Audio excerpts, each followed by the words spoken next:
My name is Evelyn Hart, and I've been a widow for just 3 weeks. My husband, Julian, passed away suddenly. At least that's what everyone believed. They said it was a heart attack, quick and painless. The funeral was small. My son, Michael, stood beside his wife, Adriana, who wept more loudly than anyone else. I remember watching her dab her eyes with a silk handkerchief and thinking how perfectly timed her tears were that morning, the day everything began. I was standing in my driveway in Santa Barbara, holding my car keys, ready to drive to the law office for the will reading. Julian's estate was substantial. Several properties investments, the house we built together. I wasn't worried about money, but I was nervous about facing Adriana again. She had insisted on handling all of Julian's paperwork after his death, saying she wanted to help take care of family matters. It sounded sweet at the time, but now it made me uneasy. As I bent to open the car door, I heard someone shouting. A man came running down the street, waving his arms. He looked homeless. Dirty jacket, tangled hair, eyes wide with panic. "Mum, don't start that car," he yelled. I froze. "What are you talking about?" He stumbled closer, panting. "Your daughter-in-law was here last night. I saw her. She was under the hood. She left something. For a second I thought he was crazy, but then I noticed something odd. The hood latch was slightly open. My chest tightened. I handed him my phone and whispered, "Call 911 when the fire department arrived." One of the men carefully lifted the hood. His face changed instantly. "Mom," he said quietly, "someone cut your ignition wires and placed a plastic bag full of flammable material near the manifold. If you had started this car, it would have exploded." The world seemed to tilt. My knees buckled. That same morning, I'd been thinking how proud Julian would be of me for keeping things together, and now this someone wanted me gone. The officer asked. If I could think of anyone who might wish me harm, I hesitated, but finally said, Her name Adriana Hart, my daughter-in-law." The officer wrote it down without looking surprised. That scared me even more. When they towed the car away for evidence, the man who'd warned me stood quietly by the gate. I asked his name. "People call me Skinny," he said, eyes lowering. "I sleep near the old bus stop. I just didn't want you to die." I pressed a few bills into his hand, but he refused. "Just stay alive, Mom," he said before walking away. Inside my house, everything felt heavier. The photos, the furniture, even the air. I sat on the couch and stared at Julian's portrait. He had trusted everyone, even Adriana. She was charming, ambitious, and always smiling. But beneath that, I had sensed something cold. Julian once joked she could talk her way through a hurricane. He never saw she was the storm. That night I didn't sleep. I replayed every detail from the past few months. Julian's sudden illness, Adriana's insistence on handling his medication, her whispers to the lawyer, and her push for cremation immediately after his death. One pattern kept emerging: control. She wanted it all: money, property, and maybe my silence. By sunrise, my fear had turned into something sharper. I made coffee, sat at the kitchen table, and wrote one sentence on a piece of paper. Find out why it wasn't anger that guided me. It was survival. Tomorrow at the will reading, I'd look Adriana in the eye, and I'd know whether she wanted to destroy me or if she already had. The next morning I arrived at the law firm downtown. The sign above the entrance read, "Solis Green," and my heart skipped. I'd met George Solis once, years ago. He was Julian's corporate lawyer, smooth, confident, the kind of man who never smiled, unless there was money on the table. It struck me as strange that he, of all people, was handling Julian's personal will. The waiting room smelled faintly of lemon, polish, and old paper. Adriana was already there, dressed in a navy blue suit, a pearl necklace gleaming against her collarbone. She stood when she saw me, her mouth slightly open. For a second, her face drained of color before she forced a smile. "Mother Hart," she said softly, "I didn't expect you so early." Her voice trembled just enough to reveal fear, not grief. Michael looked up from his phone. Surprised, "Mom, you came alone? You should have called me." I gave him a small smile. "I'm fine, sweetheart," inside the conference room. George Solis greeted us with rehearsed sympathy. "Miss Hart, my condolences again. Julian was a great man." I nodded, taking my seat. Adriana sat across from me, crossing her legs, her diamond bracelet catching the light. George opened a thick folder and began reading the official document, Julian Hart's last will and testament. He started, "The first few items were predictable, charitable donations, small gifts to old friends. The retirement fund, then came the main section, to my beloved wife Evelyn Hart. I leave our primary residence at Ocean View Drive and all joint savings accounts." I exhaled quietly, but the next line made my blood run cold. "To my daughter-in-law, Adriana Hart. I leave ownership of Hart Logistics, the Palm Street property, and the lake house in Tahoe." I looked up sharply. "Excuse me." George cleared his throat. These additions were part of a revised will, signed 3 months before Mr. Hart's passing. Julian never mentioned that, I said. Adriana spoke before he could answer. He told me he wanted me to manage things. While Michael focused on his work, he trusted me. Her tone was calm, but her eyes darted toward mine. I saw triumph flicker there. Michael frowned. "Mom, Dad told me he was planning to move the company back under the family trust.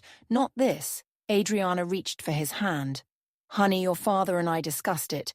You must remember," he said. He wanted continuity, but her fingers trembled. The rest of the meeting blurred into background noise, the signatures, the notarized seals, the lawyer's closing remarks. When we stood to leave, Adriana lingered near the door. She leaned close and whispered, "You shouldn't have come today, Evelyn." Her perfume was strong, sharp and familiar, the same scent that lingered near the car, the night before my stomach turned. Outside, the wind from the ocean carried a chill. I watched her walk toward her black sedan, heels clicking on the pavement, Michael following behind, looking confused and hurt. I realized then that she had already tightened her hold on him, weaving her lies like silk threads around his heart. As I stood by the curb, George Solis stepped out of the building. Adjusting his tie, he didn't notice me watching. As he got into the passenger seat of Adriana's car, my breath caught. It wasn't grief that filled me now. It was clarity. Julian might have signed that will, but I was starting to believe he never lived long enough to understand what he was signing, and I wasn't about to let his legacy be stolen by the woman who nearly killed me. Over the next few days, whispers began to follow me everywhere I went. In the grocery store, at church, even at the park, people spoke softly when I passed, pretending not to look. I knew what they were saying. Adriana had made sure of it, that I was losing my mind, that grief had twisted my thoughts, that I was imagining enemies where there were none. But rumors didn't frighten me anymore. They motivated me. One afternoon, while sorting Julian's old papers, I noticed a statement from a joint account I had never seen before. The balance was almost empty, but the withdrawal history caught my eye. Large sums, taken out right before and after Julian's death. Each transaction was signed by both Julian and Adriana. My husband's signature looked familiar, but something about it felt wrong. I tucked the statement into my purse and drove to the bank. The manager, an old friend of Julian's, frowned as he looked over the documents. "Mrs. Hart," he said quietly, "Julian never visited us in person. After his hospitalization, all transfers were authorized through faxed signatures, sent by Miss Adriana Hart." The room tilted again, but this time I steadied myself. "Could I have a copy of those faxes?" He hesitated, then slid me a folder. I shouldn't, but Julian was like family at home. I spread the pages across the dining table. The signatures weren't just slightly off, they were mechanical, printed, traced. Adriana had been forging his name while he was dying. That night my phone rang. The voice on the other end was calm, measured. "Mrs. Hart, this is Dr. Vargas. I treated your husband in his final weeks. May we speak privately?" We met the next morning at a small cafe near the hospital. He looked uneasy, glancing over his shoulder before lowering his voice. "There were abnormalities in your husband's blood work," he said. His potassium levels were abnormally high, but the nurse reported that his medication had been altered. "Altered," I whispered. He nodded. "The dosage in the bottles didn't match what I prescribed. Someone tampered with them." The coffee turned bitter in my mouth. "Why didn't you report it?" I asked. "I tried," he said, but Miss Adriana Hart requested immediate cremation before we could authorize a toxicology test. She said it was Julian's wish. I felt my hand shake under the table. That wasn't his wish, I said softly. Dr. Vargas sighed. I thought, you should know whatever happened. It wasn't natural. When I returned home, the house felt too quiet, too watchful. I stood in the hallway where Julian's voice once echoed, where Adriana had laughed so easily. Everything about her, the timing, the control, the perfection, now pointed to one terrifying truth. She hadn't just wanted his money, she wanted the world to believe his death was merciful, and my suspicions were madness. But she had made one mistake. She left a trail and I was going to follow it. As the sun set, I wrote another line, beneath the first note on my kitchen table. Find out how fear was gone. Now only purpose remained. The next morning, I returned to the garage, where my car had been examined. The mechanic, a kind man named Sam, greeted me with a grave expression. Miss Hart, he said, we finished analysing what was under your hood. Whoever did this wasn't guessing. They knew exactly what they were doing.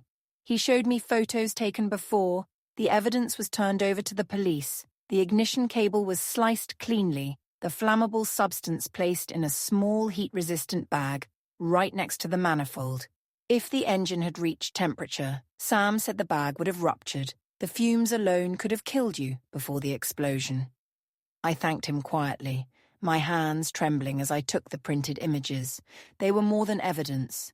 They were a message someone had intended for me to burn unseen, unmissed. As I stepped outside, I saw a figure sitting near the alley wall.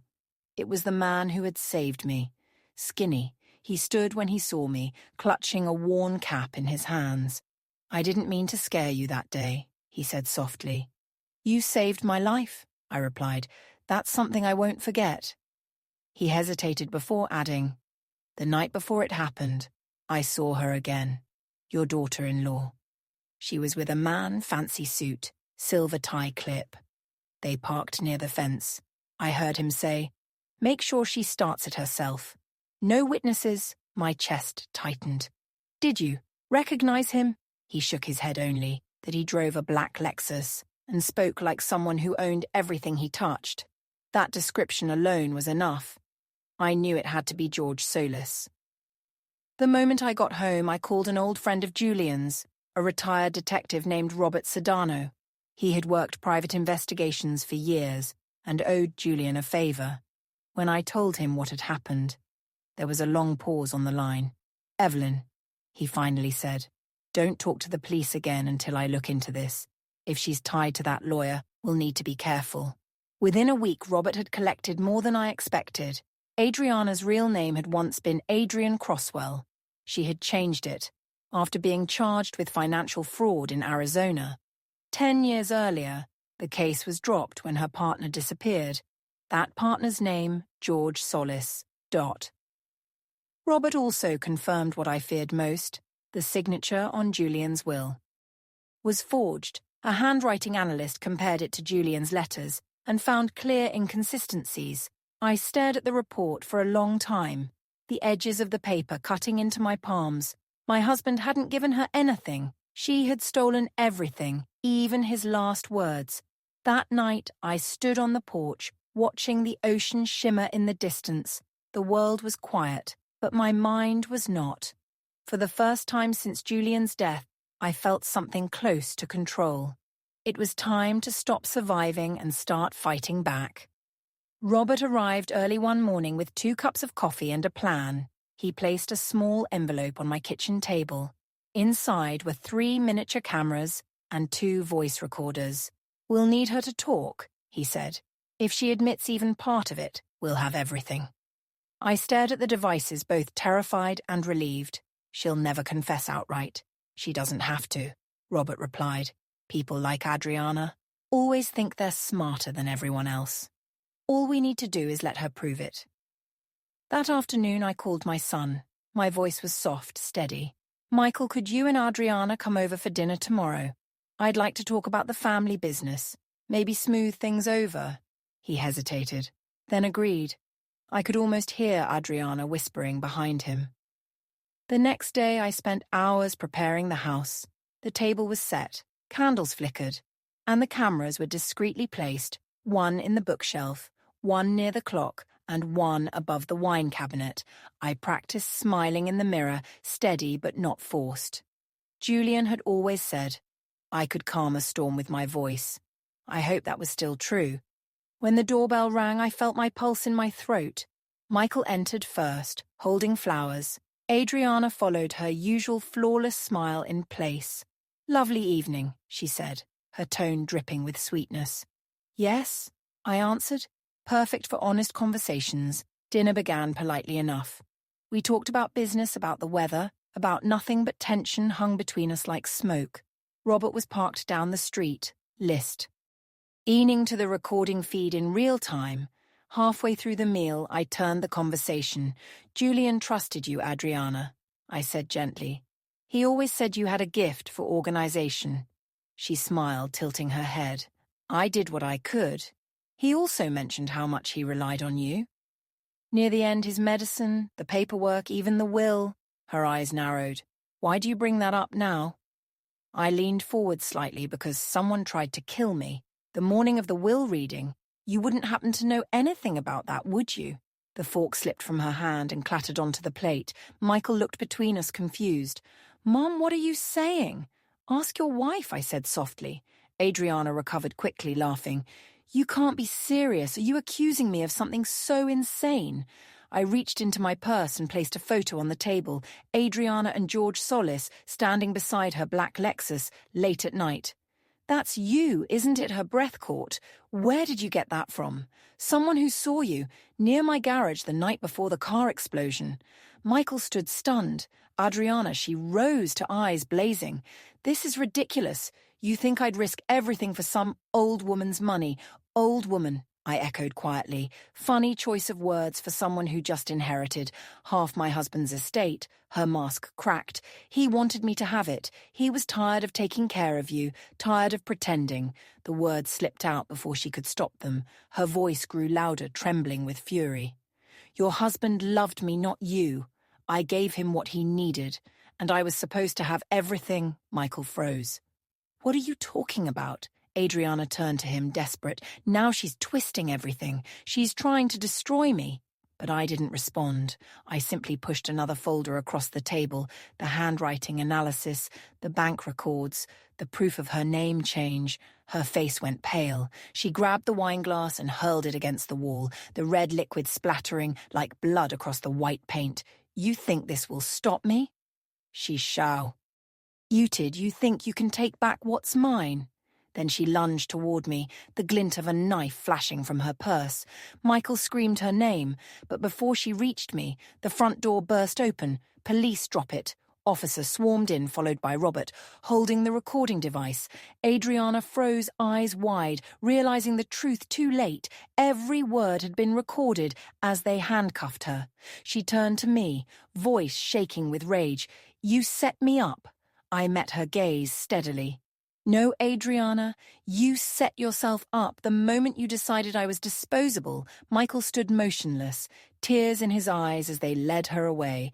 The silence that followed was heavy, but it wasn't grief. It was relief. Robert placed a gentle hand on my shoulder. You did it, he said quietly. I nodded. No, I whispered. I just finished what Julian started. Outside, the flashing lights painted the night sky red and blue. For the first time in months, I could breathe. The storm was over, or at least the worst of it was. The trial began 2 months later. I sat quietly in the front row of the courtroom, my hands clasped together as Adriana entered, dressed in beige prison clothes instead of her usual designer suits. George Solis followed, pale and sweating, his arrogance stripped away. Neither of them looked at me. The evidence spoke louder than I ever could. The recordings, the forged documents, the bank transfers, and the mechanic's testimony. Robert sat beside me, his notepad open. Though there was nothing left to write, everything we'd fought for was unfolding. Exactly as it should, the prosecution called witness after witness. When Dr. Vargas took the stand, his voice was calm but firm. He confirmed the altered medication, the false cremation request, and the suspicious blood results. Each word was a nail in the coffin of their lies. When the verdict came, the courtroom was silent. Adriana was sentenced to 18 years for fraud, forgery, and attempted murder. George received 15 for his role in the conspiracy. Adriana turned once her eyes empty, searching for sympathy. She found none. I didn't feel triumph, just peace. For the first time in a long while I could breathe without fear. Afterward, Michael approached me in tears. "Mom," he said, "I don't know how, I couldn't see it. I took his hands because you loved her," I said softly. And love blinds us all. Until it hurts too much to ignore, we began rebuilding slowly. I restored the family trust and created a scholarship in Julian's name. For young law students, the house no longer felt haunted, it felt earned. I even visited Skinny, the man who saved me at the shelter. I gave him a warm jacket and a small envelope of money. He tried to refuse again, but this time I insisted. "You changed everything I told him. You deserve a new start, too." Weeks later, while cleaning Julian's old study, I found an envelope tucked inside his favorite book. It held a note written in his familiar, careful handwriting. "If something happens to me, don't give up, Eve. You've always been stronger than you think." I pressed the letter to my heart, tears slipping down my cheeks for the first time. They weren't tears of sorrow. They were of gratitude. Julian had believed in me, even from beyond the grave. Justice had been served, but more than that, truth had survived. If you've stayed with me through this story, I want you to take one truth from it. Never doubt what your instincts are trying to tell you. The quiet warnings, the sleepless nights, the uneasy feeling in your chest. They exist for a reason. I ignored mine for too long, trusting charm over character, politeness over honesty, and it nearly cost me my life. We live in a world where betrayal often hides behind perfect smiles. Sometimes it's not strangers who break us, it's the people who share our table, our name, our blood. But what defines us isn't the pain they cause. It's what we do after, whether you're 68 or 38. You are never too old to fight for yourself, to rebuild, to protect what's yours. I learned that revenge doesn't always mean destruction. For me, it meant truth. It meant standing up in the Sama. Room, where I was once made to feel small, and saying, "You can't take any more from me." And when justice came, I didn't feel hate, I felt freedom. So if you're watching this and you've been betrayed, lied to, or silenced, hear me now. You are not weak for surviving. You are strong for still being here. Please tell me in the comments where you're watching from.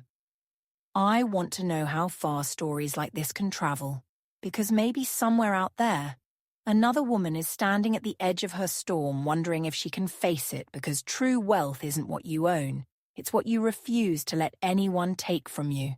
And that, my dear listener, is the real art of revenge. Betrayal doesn't always come from strangers. Sometimes it wears a familiar smile. But life has a way of protecting those who trust their instincts. A woman's strength lies in her silence, her patience, and the moment she chooses to rise. I didn't come back for revenge. I came back for the truth. Thank you for watching this video. Share your thoughts in the comments. I truly value every story and every voice. Don't forget to subscribe to Tears and Strength and share this video with your friends.